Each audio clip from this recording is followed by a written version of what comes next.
जय श्री कृष्ण विद्यार्थिनी बहने, कैसे हैं आप? ज़्यादातर तो आपका उत्तर है हम अच्छे हैं।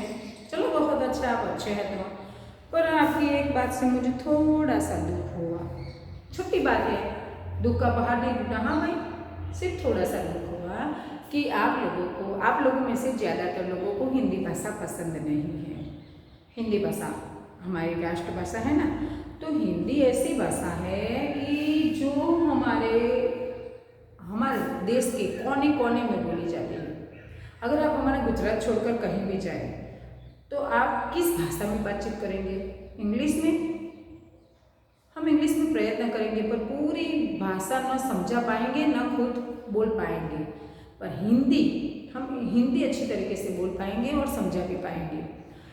हिंदी एकदम सरल भाषा है, व्याकरण भी एकदम सरल है, पूरे देश में बोली जाती है और उसमें मधुरता इतनी सुंदर है कि और पूरे देश में बोली जाती है। लोगों ने उसका स्वीकार किया है, इसलिए उसे राष्ट्रभाषा कहा गया है।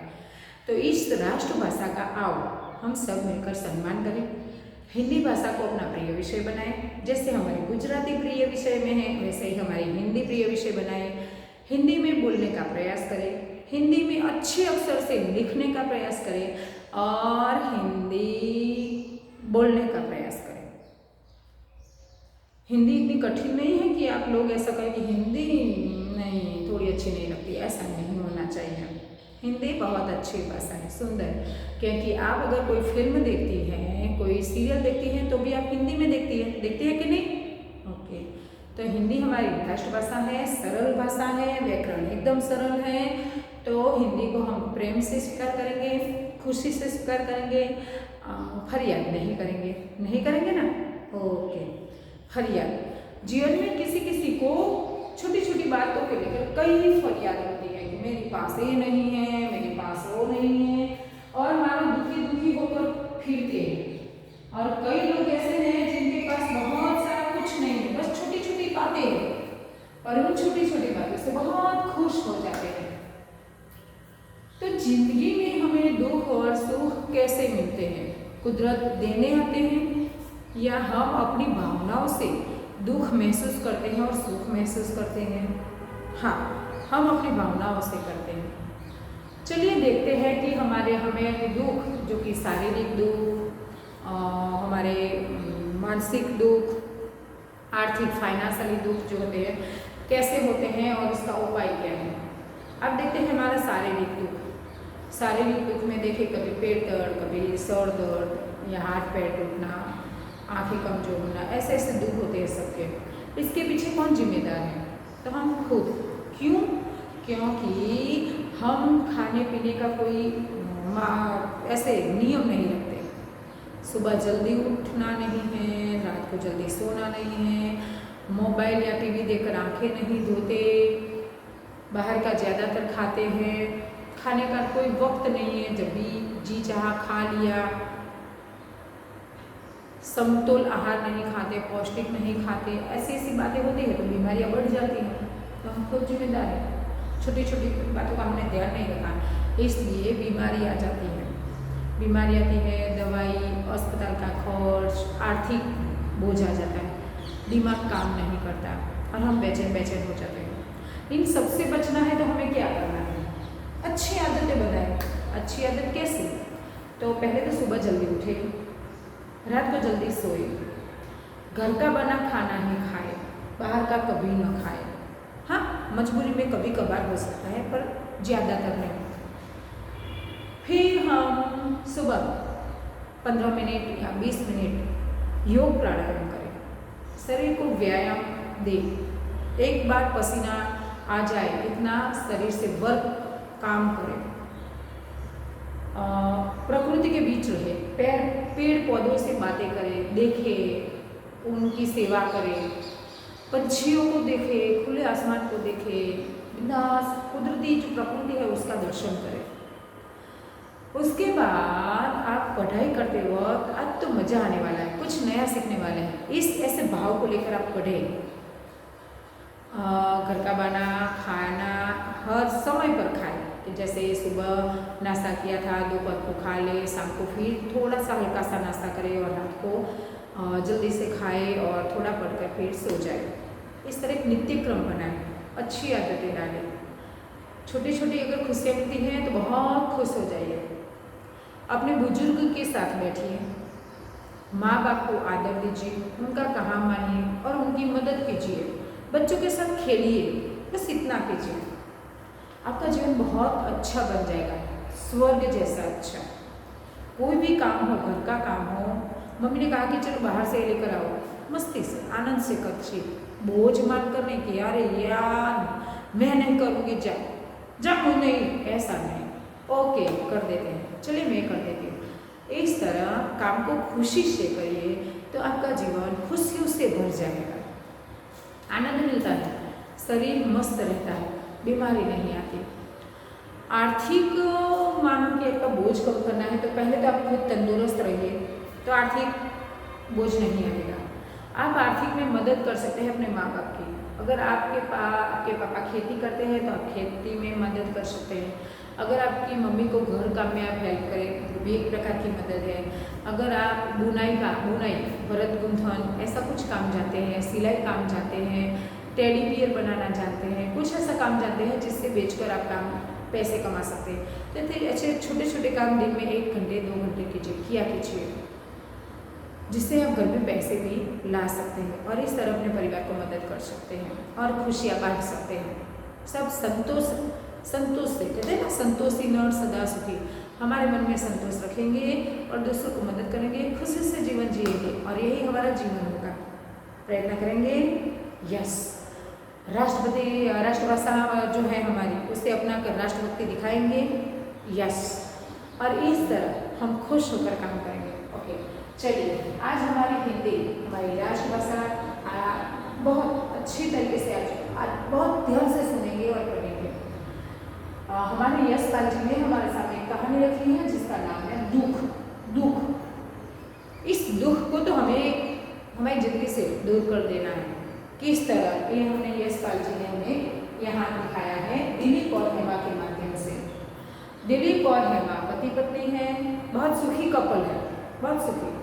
दिलीप ने हेमा को सब स्वतंत्रता दी है कि चलो तुम्हें जो पसंद है तुम करो, मुझे पसंद है मैं करता हूँ, पर फिर भी हम एक दूसरे के प्रति हमेशा प्रेम बनाए रखेंगे, साथ में रहेंगे, साथ में घूमेंगे, सब कुछ। पर हेमा को छूट दे रखी है कि तुम्हें जो चाहे करो, मैं तुम्हें कभी ना नहीं कहूँगा। इतना प्रेम करता है, उसके काम में मदद भी करता है, इतना सुंदर पति है वो, अच्छा पति है।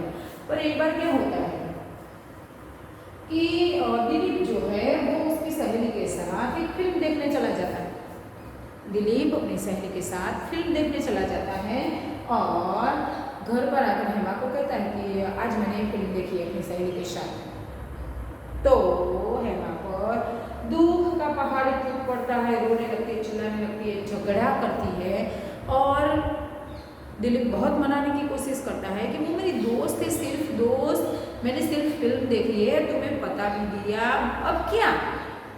पर नहीं, हेमा एक से दो नहीं होती, चली जाती हैं मायके, अपना सामान पैक करके रूठ कर चली जाती, मैं कभी वापस नहीं आऊँगी, तुम बेवफा निकले। बहुत दिलीप ने मनाने का प्रयास किया, छोटी सी बात थी, एक सहेली के साथ पिक्चर देखना, दोस्ती में तो ऐसा कोई खराब है नहीं संबंध, पर फिर भी उसने ऐसा मान लिया और चली गई। इतना अच्छा सुंदर पति था, फिर भी उसे एक छोटी सी बात के लिए छोड़कर चली जाती है। मानो कि मुझ पर दुख टूट पड़ा।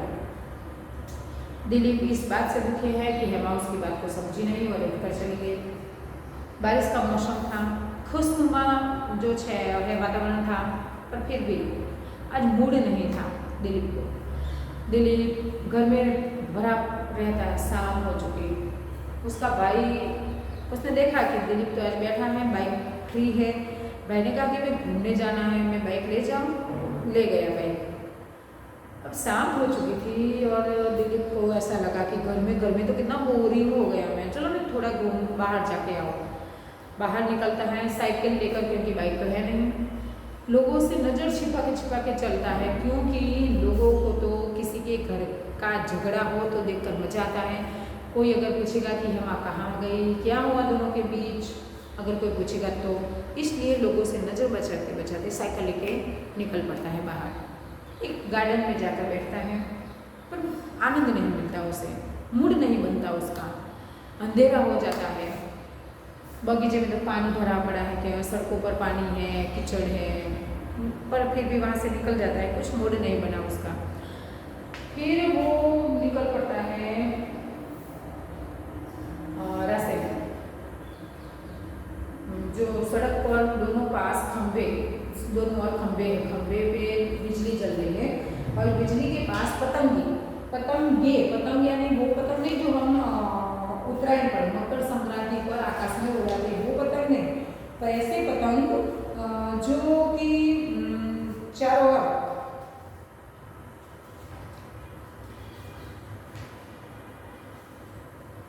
उड़ रहे हैं। जहाँ रोशनी होती है ना खंभे पर, वहाँ वो पतंगे उड़ रहे हैं। ऐसे पतंग बिजली के आसपास उड़ने वाले ऐसे पतंग वे जो मानव के जगत के अद्भुत नमूने हैं कि पूरे वर्तुलाकार में खंभे के आसपास घूमते रहते हैं और पंख गिर जाते हैं, नीचे गिर जाते हैं और उनकी शायद मृत्यु हो जाती है। तो ऐसे पतंगी जीव जंतु होते हैं ना जो उड़ते हैं मकड़ी आदि के रूप में, वो पतंगे। तो वो पतंगे किस तरह चक्राकार में घूमते हैं रोशनी के आसपास और फिर गिर जाते हैं। कुदरती रचना है, कैसी है ये रचना, ये समझने की कोशिश करता है पर समझ में कुछ नहीं आता, समझ में आगे बढ़ता है। एक खंभे के नीचे एक लड़का बैठा था, तो उस लड़के ने जाके देखा कि लड़का क्या कर रहा था कि कुछ चीज़ें बेचने के लिए बैठा था।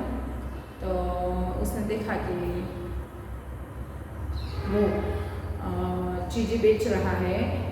क्या थी, पकोड़े थे, बरसात के दिनों में तो पसंद आते हैं ना। तो पकोड़े की 8 डेरी मतलब ढगला 8 डेरी थी और एक डेरी का 1 पैसा। 8 डेरी एक साथ लेनी थी, 8 पैसे। दिलीप ने उसे भाव पूछा, कीमत पूछी, उसने कहा कि एक डेरी का 1 रुपया। तो दिलीप ने कहा कि चलो मुझे सब दे दो। तो लड़का खुश हो गया, ऐसा खुश कि मानो जग जीत लिया उसने, और उसको बांध कर दे दिए। दिलीप ने 1 रुपया भी दे दिया उसे।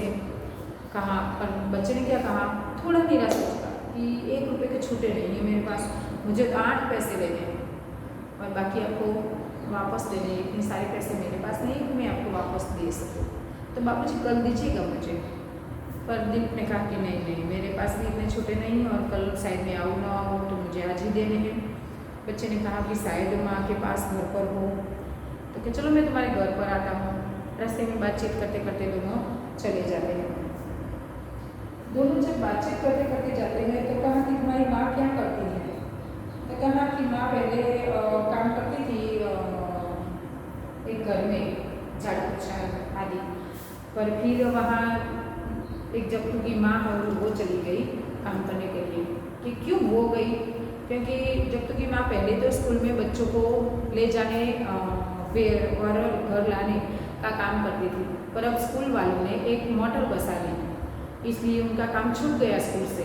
तो उसने कम पैसों में ये बर्तन झाड़ू पोछा काम करना स्वीकार किया, तो मेरी माँ को काम से निकाल दिया। और आज मैं और मेरी माँ घर में हैं, गरीब है हम, ऐसी बात वो करता है। लड़का लड़के के पीछे पीछे दौड़ता हुआ वो जाता है, बातें करता करता दिलीप चलते हुए बीच में न जाने कितना कीचड़ आता है, तो अपने आप को संभालते हुए साइकिल लेकर चलता है दिलीप बच्चे के पीछे पीछे। घर आ जाता है बच्चे का, कितना छोटा सा, सिर्फ ईंटें रखी गई थी, सीमेंट आदि नहीं था, कुछ प्लास्टर आदि कुछ भी नहीं, इतनी छोटी सी साइज में था मकान। और छत में भी छेद थे, पानी बारिश के अंदर चला जाए ऐसा। एक डिबरी मतलब एक मिट्टी का दिया, उसमें दिया जल रहा था घर में। और एक चारपाई खाटो, उसमें कपड़े मैले थोड़े 2-3 पड़े थे, 5-6 बर्तन थे, बस इतना कुछ था, ज़्यादा कुछ घर में नहीं था। बच्चा खुश होकर घर में कहा कि माँ आज पूरा सौदा बिक गया।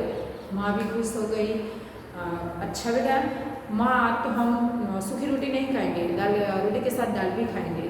तो माँ ने कहा कि आज नहीं बेटा, कल बना दूंगी और खूब सारा सौदा बनाऊंगी, कल खूब बेचना, फिर हम दाल चावल सब कुछ खाएंगे। ऐसी खुशी की बातें करते हैं। बच्चा कहता है कि माँ बाहर बाबूजी खड़े हैं, उन्हें छूटे दे दें, तुम्हारे पास है? माँ ने कहा कि मेरे पास तो एक भी पैसा नहीं है। फिर माँ ने अंदर से आवाज़ लगाई कि बाबूजी कल पैसे दे दीजिएगा।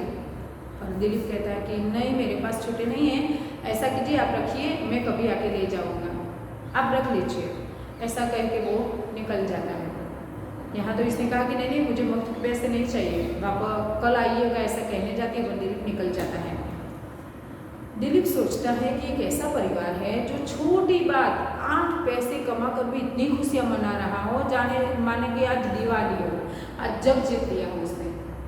और हेमा एक छोटी सी बात कि अपनी सहेली के साथ एक फिल्म ही देखी थी, कोई गलत संबंध नहीं था, बहुत समझाया और इतना सारा प्यार किया था, फिर भी रूठ कर चली गई छोटी सी बात के लिए। और ये है कि छोटी सी बात के लिए मानो कि आज दिवाली मना रहा है, इतनी खुशी प्राप्त हुई है। तो छोटी छोटी बातें हमें कितनी खुशी दे जाती हैं और छोटी बातें हमें दुखी कर जाती हैं। तो हमें छोटी बातों से दुखी कभी नहीं होना है और हर छोटी बातों में खुशियाँ मनानी है। इस तरह अपनी ज़िंदगी में एक रौनक लानी है, ज़िंदगी को मज़े से मस्ती से भर देना है, हर काम सही वक्त पर करना है, कभी चिंता नहीं करना है, क्योंकि चिंता से हमारे काम बिगड़ते हैं। चिंता को फेंक देना है और शांत चित्त से हमें काम करना है। और अगर इस तरह हम काम करते जाएंगे, पढ़ते जाएंगे, बुजुर्ग के साथ बैठेंगे, बच्चों के साथ खेलेंगे, माँ बाप की मदद करेंगे, उन्हें आदर देंगे, उनकी बात मानेंगे, ज़िंदगी में कभी दुख आएगा ही नहीं, गारंटी। कीजिएगा, कोशिश करेंगे ना। और आपको स्कूल में आके आप किन बातों से दुखी होती हैं और किन किन बातों से आप खुशियाँ मनाती हैं, ये कहानी पढ़ने के बाद आप में क्या फ़र्क आया, ये सारी बातें आपको मुझे बतानी हैं। आप प्रयत्न कीजिएगा छोटी छोटी बातों में खुश होने का। मैंने जो कहा है उसे थोड़ा थोड़ा अमल में लीजिएगा, आपका ही फायदा है, आपका जीवन अच्छा बनेगा। प्रयत्न करेंगे ना? हाँ, ओके, बेस्ट विशेष, जय श्री कृष्ण।